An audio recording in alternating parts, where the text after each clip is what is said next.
April 16, 1945. 9,000 Soviet guns unleash a devastating bombardment against 700,000 German troops in the final battle of World War II in Europe. It's 0 hour for Adolf Hitler's Third Reich. Berlin was covered in so much smoke. It was as if you were flying over hell, looking down into it. In the path of the Soviet juggernaut lies Fortress Berlin, surrounded by a ring of men and steel. The city will bear witness to a battle of revenge unlike any in world history. Our rage grew more and more intense. And in such a situation, when the enemy appears, you kill him. It's him or me. In Berlin itself, every house will become a fortress and every cellar a bunker. To advance a single yard, the Soviet forces have to unleash massive firepower. This battle will engulf thousands of civilians who are trapped in the doomed city. When the bombs landed, the ground rocked, and you were always afraid, if the house collapses, that will be the end. They won't be able to get us out. As the heart of Nazi Germany is destroyed, reconnaissance aircraft patrol the skies above. Day after day, they chart the relentless progress of the Soviet army. Now, for the first time, these forgotten photographs have been combined with 3D computer graphics to provide a bird's-eye view of the battle unfolding below. This is the lost evidence of the Battle of Berlin.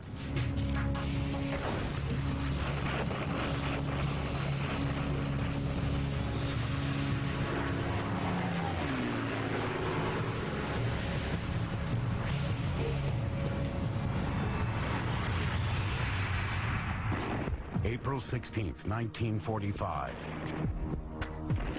In the dead of night, squads of Soviet soldiers race to take up assault positions for the ultimate battle of World War II in Europe. With them, they carry red banners to inspire the men in the front-line trenches. Tank crews prepare their machines to join in the advance, and gunners stockpile 7 million shells ready for the opening barrage. The seconds are counting down to the Battle of Berlin. Берлинская операция и штурм Берлина, конечно, был особый. The Berlin operation was something special. Everybody felt it was something special. That it was the end of the war. Наступательный порыв особенно был заметен у всего личности. The soldiers' morale was sky high. Несмотря, я говорю, на потери. In spite of all the losses we had had, everyone tried with all their might to get to Berlin and put an end to the war. Противника одержать победу.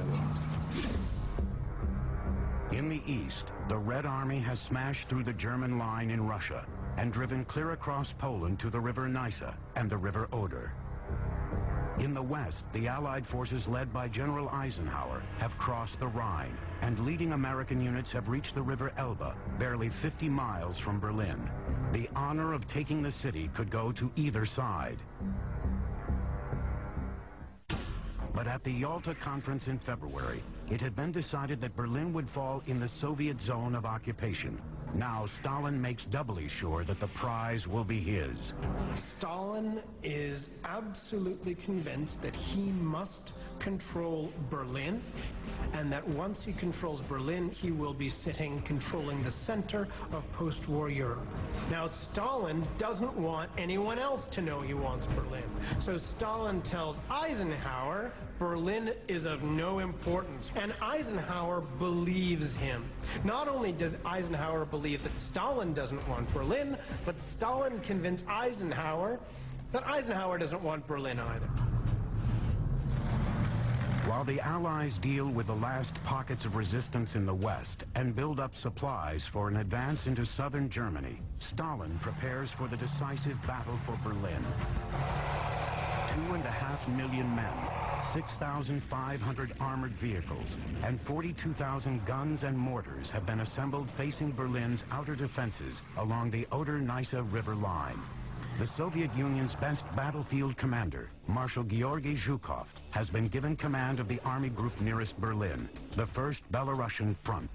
Opposing the Soviet forces are 700,000 German troops. Many of them are poorly trained recruits, and they are short of tanks and artillery. But German soldiers are still ready to fight to the death to defend their capital city. Allied aerial reconnaissance aircraft track the course of this vast battle. Now, combined with the latest 3D computer graphics, their forgotten photographs help us penetrate the fog of war. At exactly 3 a.m., the Battle of Berlin opens with a deafening barrage from 9,000 guns. Packed together almost wheel to wheel, the guns pound the German line along the left bank of the Oder. Trenches and gun positions are pulverized by the rain of shells and rockets. Конечно, не без исключения, что, допустим, нас какой-то... I am not saying that we didn't have a certain amount of fear or some concerns. Of course we did, but we understood that we had to cross the river, occupy the strategic ground and use it as the jump-off point for the big attack. С этого плацдарма начать наступать. The assault infantry jump from their trenches and storm the German line.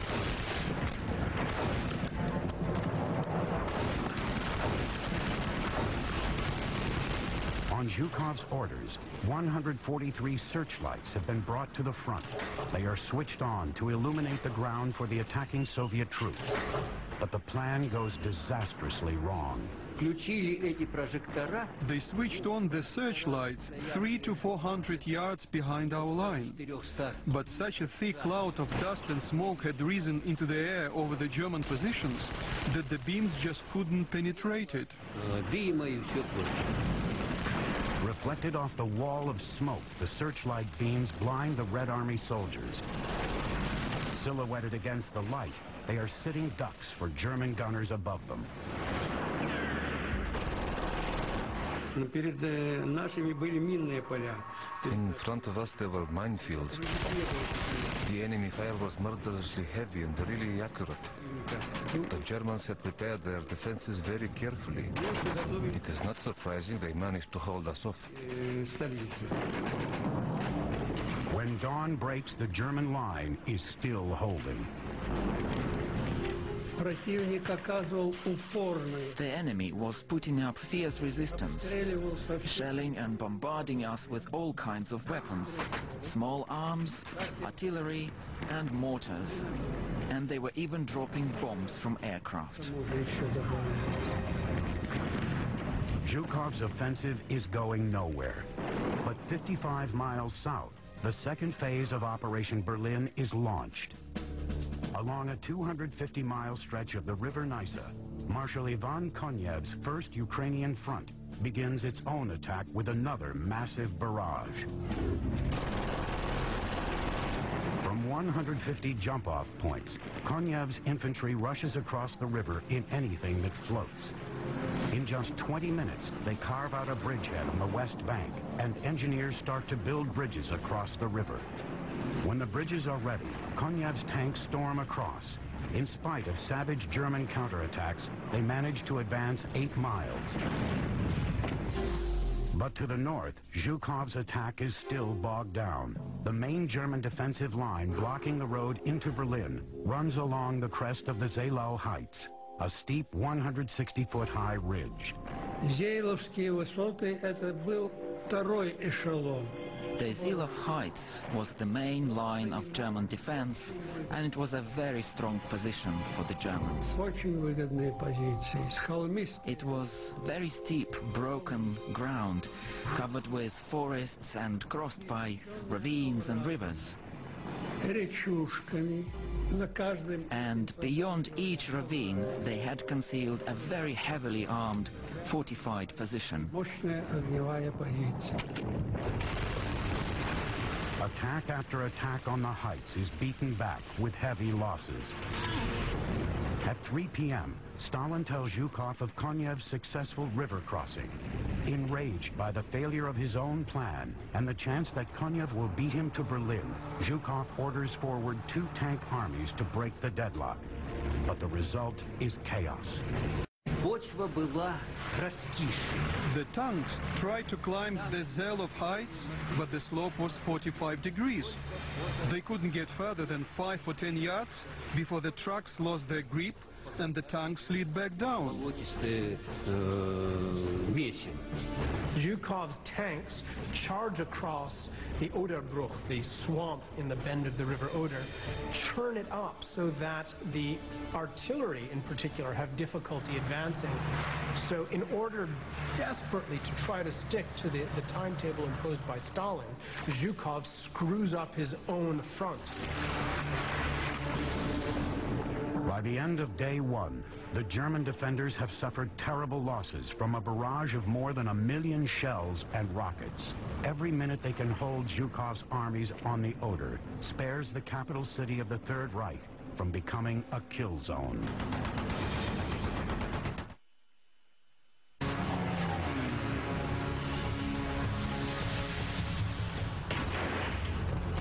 April 17, 1945, day 2 of the Battle of Berlin. The Red Army's last offensive to crush Nazi Germany is in trouble. The assault divisions of Marshal Georgy Zhukov's 1st Belarusian Front are trapped in a kill zone below Berlin's outer defenses along the Zelo Heights. The ridge above them has been turned into a maze of tank traps, bunkers, and machine gun nests. But Marshal Zhukov is determined to punch through the German line and reach the heart of Berlin. He turns to aerial reconnaissance to find the weak point in the Zelo Heights defenses. The town of Zelo is the central bastion of the German line. Soviet ground attack bombers target gun positions and fortified buildings, while the artillery pounds the line with rockets and shells. Tank crewman Zufar Sardardinov is sent forward to scout out a new route to the ridge. As soon as we came over the skyline, the Germans started shelling the area with mortars. And the first shell exploded by the captain who was on my right. I lost consciousness, and when I came round, I saw the captain lying there dead. The next attack goes in, but German 88mm guns take out Soviet tanks at long range, and infantrymen stalk them among the splintered pine trees with deadly tank-busting Panzerfaust. 152 Soviet tanks are destroyed in this relentless battle of attrition. At 3 p.m., German aircraft launch suicidal attacks on the Red Army bridges over the River Oder. But swarms of Soviet fighter planes drive the last of Goering's once mighty Luftwaffe from the skies. As the Soviet attacks continue, Adolf Hitler tries to inspire his troops with his own creed of hate. In these hours, the whole German nation looks to you, my Eastern warriors, and hopes only that by your resolution, your fanaticism, your weapons, and under your leadership, the Bolshevik assault will be drowned in a bloodbath. Stalin's paranoia convinces him that the Western Allies may still try to beat him to Berlin. He pressures Zhukov and his rival Marshal Konyev into an all-out race for the city. Stalin has taken his 2 best generals, Zhukov and Konyev, and he's using them like 2 leashed guard dogs, racing against each other towards Berlin. And every time Konyev looks like he's winning, Stalin will pull back a little bit on Konyev and let Zhukov catch up. So you have these 2 attack dogs who are fighting their way towards Berlin, barely under the control of Stalin, the puppet master.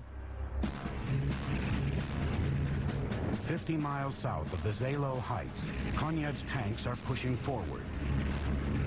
Soviet aircraft blast a path ahead of them through the burning forests. When they reach the next German line southeast of Berlin, along the river Spree, the tanks charge across and shatter the weak German defenses.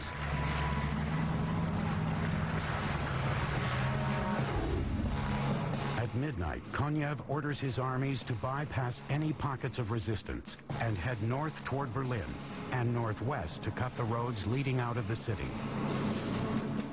50 miles north, Desperate to get back in the race, Zhukov orders his men to attack and take the Zelo position.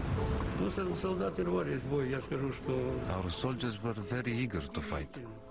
It was amazing. Everyone knew that perhaps it was one of the last battles of the war. But they were running into combat, ignoring the flying bullets and grenades and paying no attention to the fact that they could be killed or injured.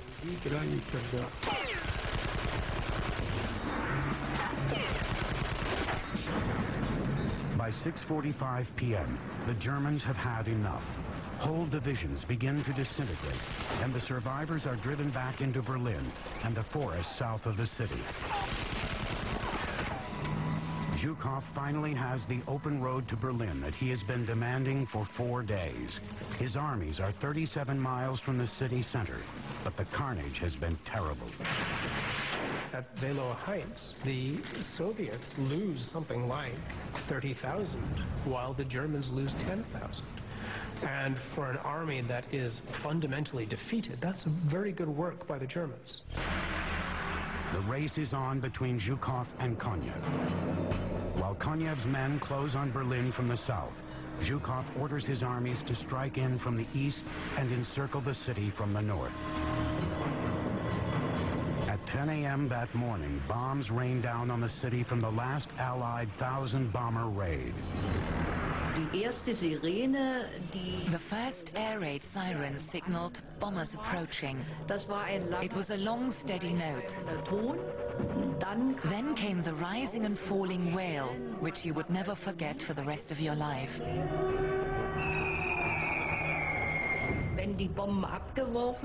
When the bombs landed, the ground rocked, and you were always afraid, if the house collapses, that will be the end. They won't be able to get us out. When the raid is over, the Nazi High Command holds a special parade to celebrate Adolf Hitler's 56th birthday. In his last public appearance, he awards medals for the fighting in the East. The leader of the Third Reich is placing his hopes in the fanatical dedication of teenage boys. Diese Scheißkerle machen uns hier kaputt. These swine are trying to destroy us. Our rage grew more and more intense, and in such a situation, when the enemy appears, you kill him. It's him or me. Hopefully, I will be faster. That's what was in your mind. My mind, at least. Zumindest in meinem Kopf. Je dichter die russische Front kam, the closer the Russian front came, the more tense I felt. It wasn't fear, but a feeling that now they are coming. Now we'll see what I can do against them. Was ich dazu? I never felt like hiding. Without making myself out to be a hero, the closer the danger came, the more exciting the situation became for me. As the Soviet armies close around Berlin, orders go out to these boys and their grandfathers to turn the city into a super Stalingrad that will be the grave of the Soviet army.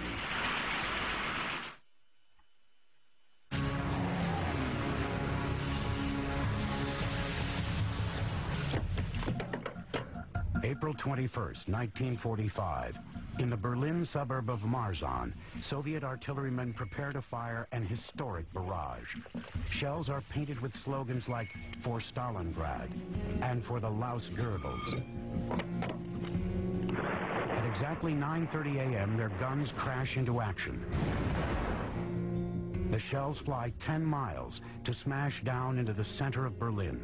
For the first time in the war, the heart of Hitler's Third Reich is within range of ground fire. The Soviet army is on its doorstep.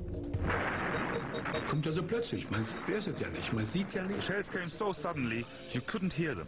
Vorher bei den Luftangriffen hörte man nicht. During the bombing raids, you could hear the bombs whistling down before they exploded. Wenn man sie hört, When you can hear them, you can get into cover. But if you can't hear them, it's too late. ja, You're scared and shocked, so it's a case of get under cover immediately, take cover. volle Deckung. After a bitter 4-day battle east of Berlin, Soviet forces have finally broken through the city's outer defenses.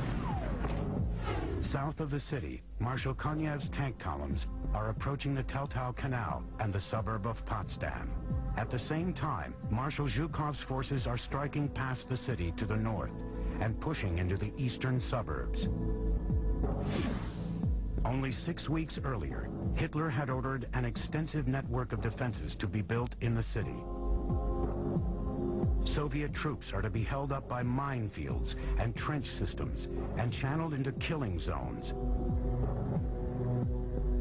Barricades and gun positions are to cover every street. But short of time and lacking manpower and resources, the defenses are half built and there are only 41,000 men in the garrison. Most are policemen, old men formed into a home guard called the Volkssturm, and teenage boys from the Hitler Youth like Wolfgang Urbanski. Also haben wir uns erstmal alle eingekleidet, richtig eingekleidet. For the first time, we were properly outfitted with uniforms and equipment. Und dann, I looked just like Rambo. und dann, naja, ich sah aus. On my left and right, I had egg grenades, Feuernahe. stick grenades, Links und rechts. 2 pistols, and naturally, most important of all, my machine Und gun. natürlich mein Maschinengewehr. Das war wichtig. By 7 p.m. on day 6, the Red Army has reached the Teltow Canal on the southern border of Berlin. Only 40 yards of water lies between its tanks and the center of Hitler's capital city. But reinforcements arrive for the Berlin defenses just in time. Driven back into the city by Zhukov's forces are the units which held out so long at Salo Heights. These 45,000 troops now become the backbone of the defense. They bring with them just 60 tanks to hold back the masses of Soviet armor. As the Soviet ring of steel closes around Berlin, the Nazi warlords realize that their world has ended. But Hitler refuses to leave the doomed city. In his bunker deep beneath the Reich Chancellery, he issues orders to phantom armies and demands suicidal attacks by his exhausted soldiers. The scene in the Führer bunker is an almost comical scene of French farce, with doors opening and closing and people slipping into rooms and negotiating and sneaking out and sneaking back in. And the only steady thing in the world of the Führer bunker is that madman in the center of it, Hitler himself, getting steadily less rational, steadily losing contact with reality. While Konyev prepares to cross the Teltow Canal in the south, Zhukov's armies begin to push in from the east and southeast. Stalin now sets a boundary between the two marshals' lines of advance, but stops it short of the city center. There, the ruined parliament building, the Reichstag, will be their target, the symbolic heart of Hitler's Germany.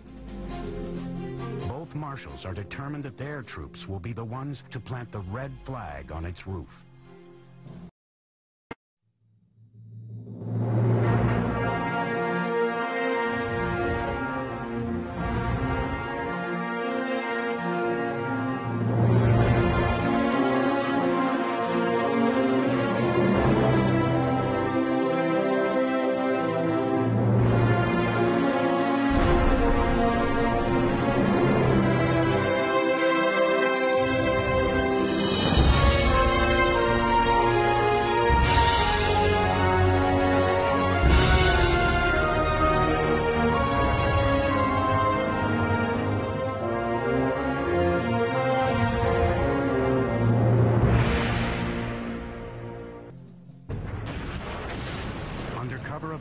Bombardment, Konyev's infantry storms across the Teltow Canal. But in this sector, the old men of the Volkssturm are backed up by regular troops. The first bridgeheads are wiped out by ferocious counterattacks.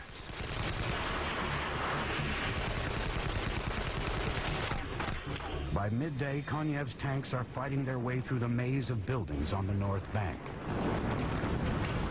Further east, Zhukov's men are also advancing. But here the defenders are SS troops. They fight back fanatically. German aid stations are overwhelmed by the flood of wounded. For 16-year-old Gisela Stenger, it is a nightmare experience.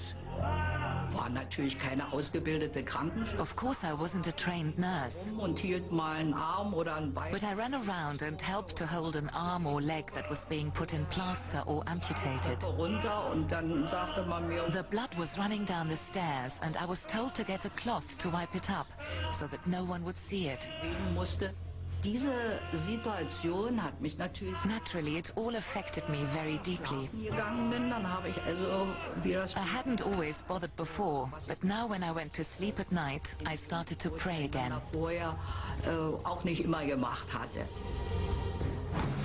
Fighting every step of the way, the German defenders in the south and east pull back toward the center of Berlin. But on April 25th comes the news that the people of Berlin have been dreading. 15 miles west of the city, the armies of Zhukov and Konev have linked up after sweeping north and south right around the city. Berlin is surrounded. There is no escape for the desperate garrison and the city's inhabitants. But some are determined to fight on. And in the rubble-choked streets of Berlin, Soviet tanks will go from being the hunters to the hunted.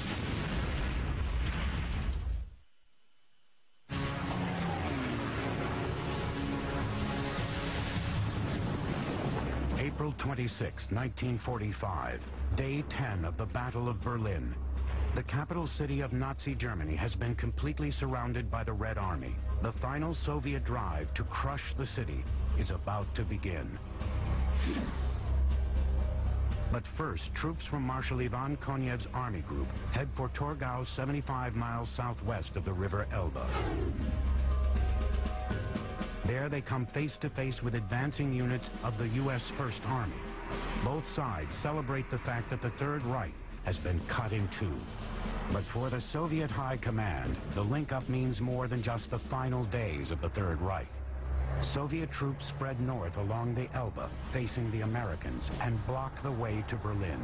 Stalin is at last satisfied that there is now no way the Allies can reach the city. The Western Allies, although they had a perfectly clear run at Berlin, and an awful lot of Germans would much rather have surrendered to a British, American, or French officer as opposed to waiting to be carted off to the Gulag by a Red Army officer. Well, they didn't have the chance. The Western Allies stop on the line of the River Elbe and allow the Soviets a clear run at Berlin. More than 460,000 Soviet troops, 3,000 guns and mortars, and 1,500 tanks and self-propelled guns were now ready and waiting for the final assault on the heart of Berlin.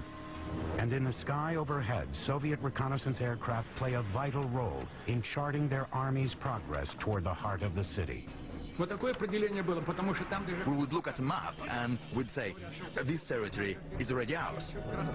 And the commander would shape it in pencil. And this is also ours, but here there's still some resistance. So we need to detail a unit to take that house. That was how we operated. In the east, Zhukov's men push forward along the River Spree, leading to the heart of the city. In the south, they burst from the bridgeheads over the Teltow Canal, and in vicious fighting, capture Tempelhof Airport. The city's last link with the rest of Germany has been severed.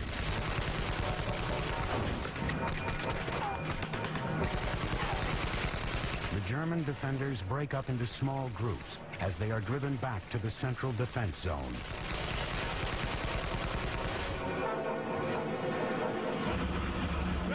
The last 8 SS Tiger tanks take position around the Tiergarten Park. Their deadly 88mm guns control the approaches to the Reichstag. But as dawn breaks, Soviet commanders become frustrated by their troops' slow progress. When tanks try to penetrate the maze of rubble-filled streets, they are easy prey for the fanatical tank-hunting teams of SS and Hitler Youth. There were young boys, old people, all of them armed with Panzerfausts. Panzerfausts were incredibly dangerous for tanks. You could stand behind a corner and fire it, and that was the end of the tank. It would just burst into flames. поджигает. The penetrating power was incredible.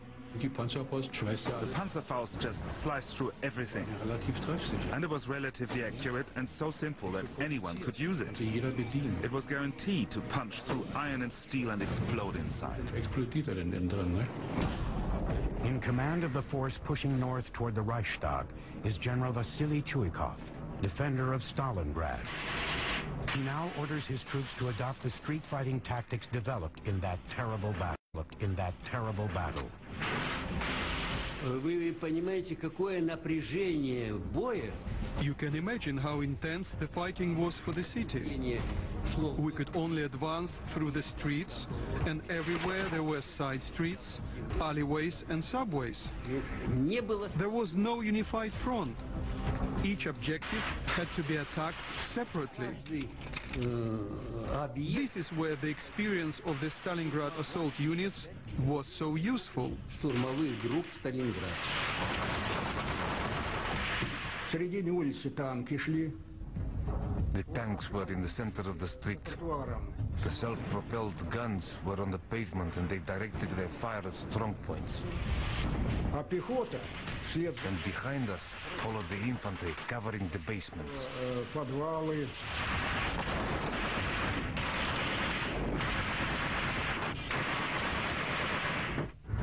But looming ahead of the advancing Soviet forces are colossal structures they cannot overcome.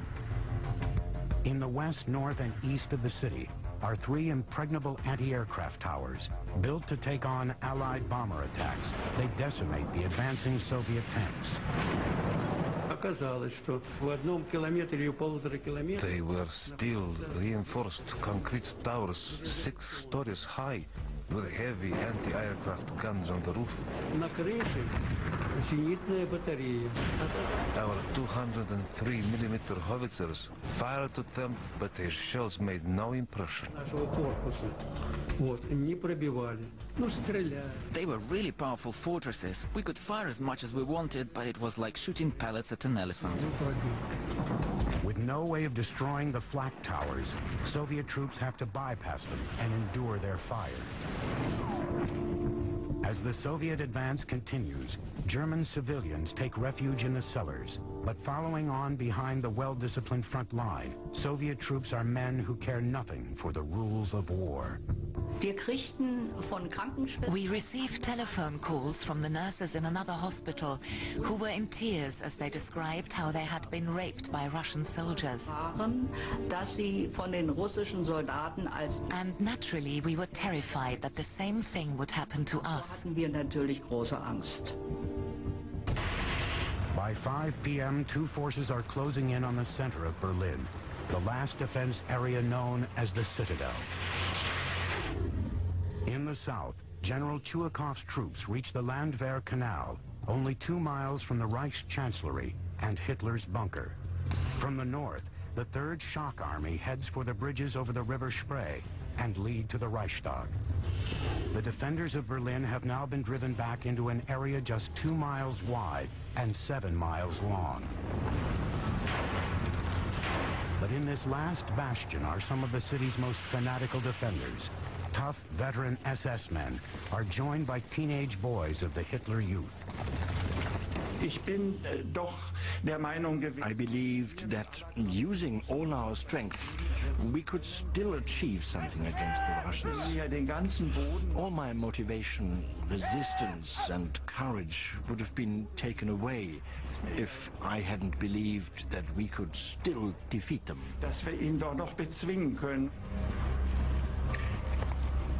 But not every German soldier is willing to give up his life for Hitler. SS execution squads roam the streets in search of deserters. When the SS began hanging deserters, the Germans themselves started to see the SS as the enemy. We saw a lot of ordinary German soldiers and officers who had been executed by the SS hanging from the lampposts.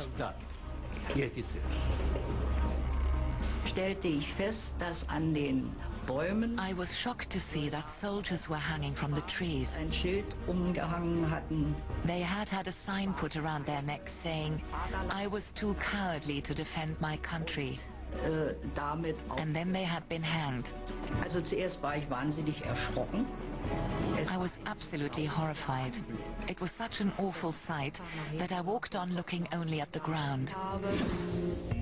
By 2 p.m., Red Army units have reached the Motka Bridge over the River Spree. 400 yards away through the smoke, they catch glimpses of the Reichstag. Infantry charge forward, but the bridge has been barricaded with barbed wire and mines. A hail of fire comes from the fortified buildings on the other bank. But Soviet troops push ahead with reckless courage.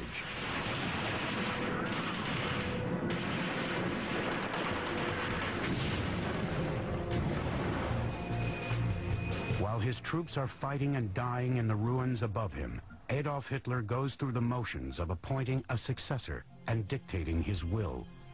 And in a bizarre ceremony, finally marries his mistress, Eva Braun. The Third Reich is in its final hours. In the bomb-shattered buildings at the heart of Berlin, both sides now prepare for the last act of the Second World War in Europe.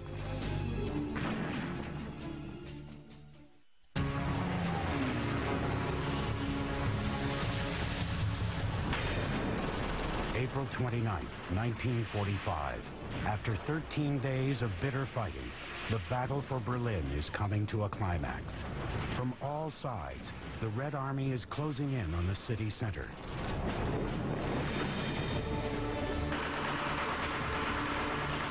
The Third Reich, which once spanned more than 300,000 square miles, is now a strip of land just 7 miles long and 2 miles wide.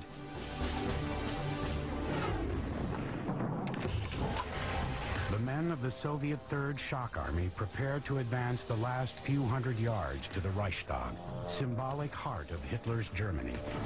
On Stalin's orders, they carry red banners to place on its roof. But first they have to overcome the last fanatical defenders. As dawn breaks, Soviet reconnaissance aircraft take off to locate their troops' positions. Berlin was covered in so much smoke. It felt as if we were flying in clouds. I could see Soviet soldiers, tanks and artillery, and I could smell burning. Everything seemed to be on fire. It was as if you were flying over hell, looking down into it. Ahead of the Soviet troops lie the government buildings around the Reichstag. They are separated by the trees and undergrowth of the 500-acre Tiergarten Park. But the peaceful woods, which have been popular with Berliners for 200 years, are now a hell of splintered trees and trenches.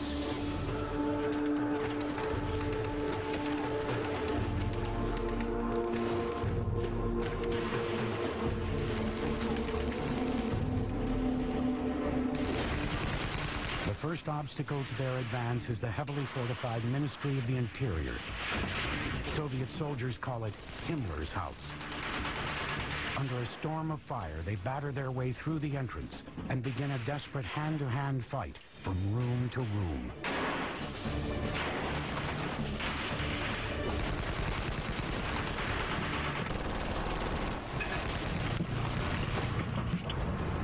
Outside, Soviet tanks become sitting ducks for German tank hunting squads.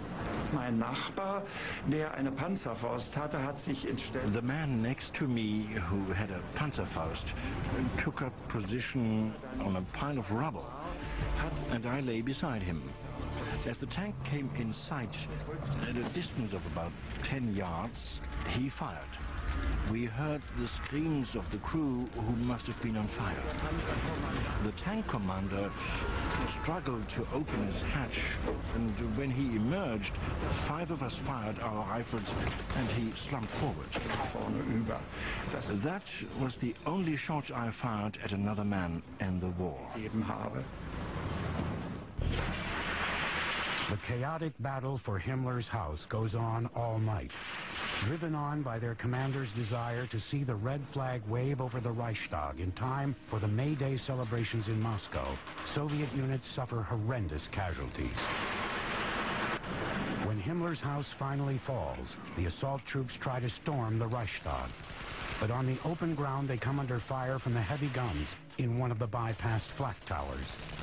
Soviet artillery and rockets lay down a barrage of shells at point-blank range to give the riflemen cover.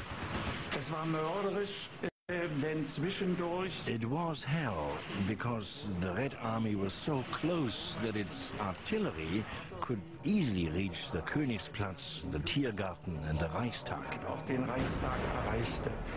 Through this hurricane of fire, it was still sometimes possible for us to engage ground targets with our guns. Schützen zu machen. Less than a mile to the south, General Chuikov's army has also blasted its way forward. The battle now rages around the Reich Chancellery building. Again and again, Gisela Stenge goes out into the shell-torn streets. We always had one thing in our minds. You must get to the wounded. You must take care of them and make sure that they're brought under cover to be treated. That was what I tried to do. By 3:30 p.m., Stalin's soldiers are almost on top of Hitler's last hiding place in the bunker below. Even in his madness, Hitler knows that time has run out. While Eva Braun, his wife for just 24 hours, takes a cyanide capsule, Hitler fires a bullet into his brain.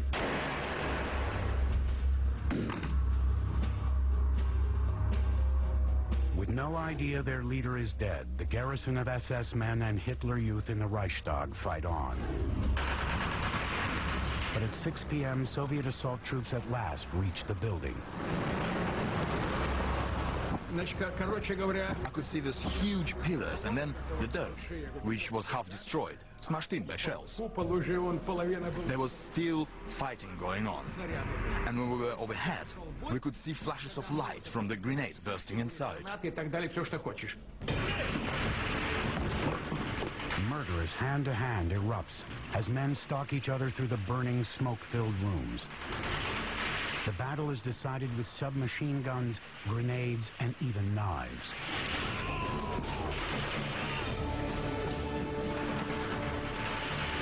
One small group carrying Victory Banner number 5 fights its way through the maze of corridors.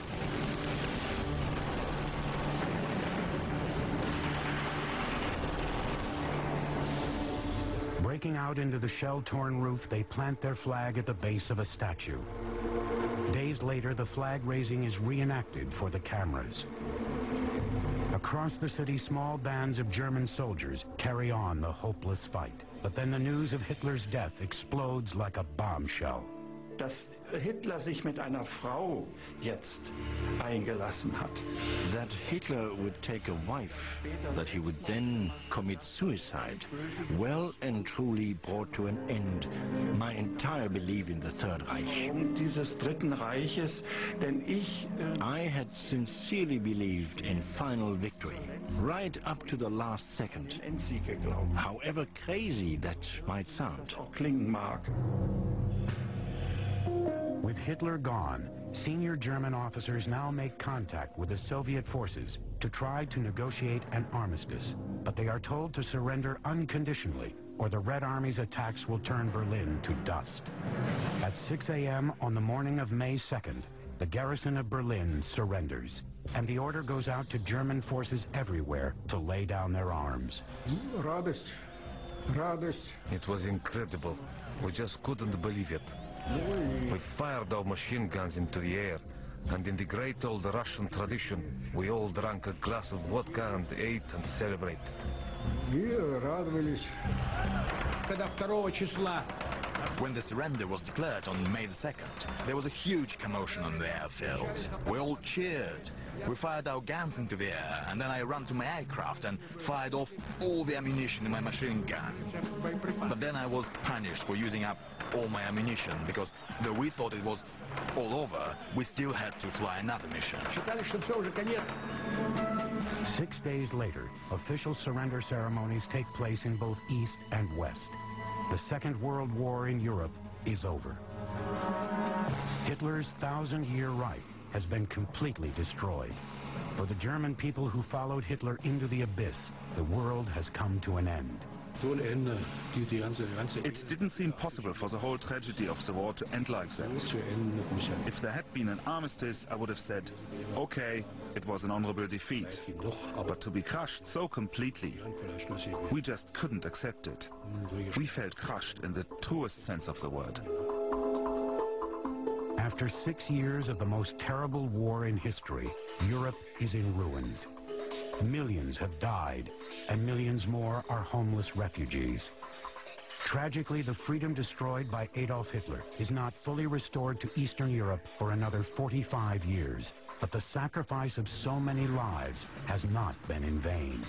The end in Berlin may herald the Cold War, but that is overshadowed and will be overshadowed to future generations by the fact that the free world joined together and destroyed the Nazi state.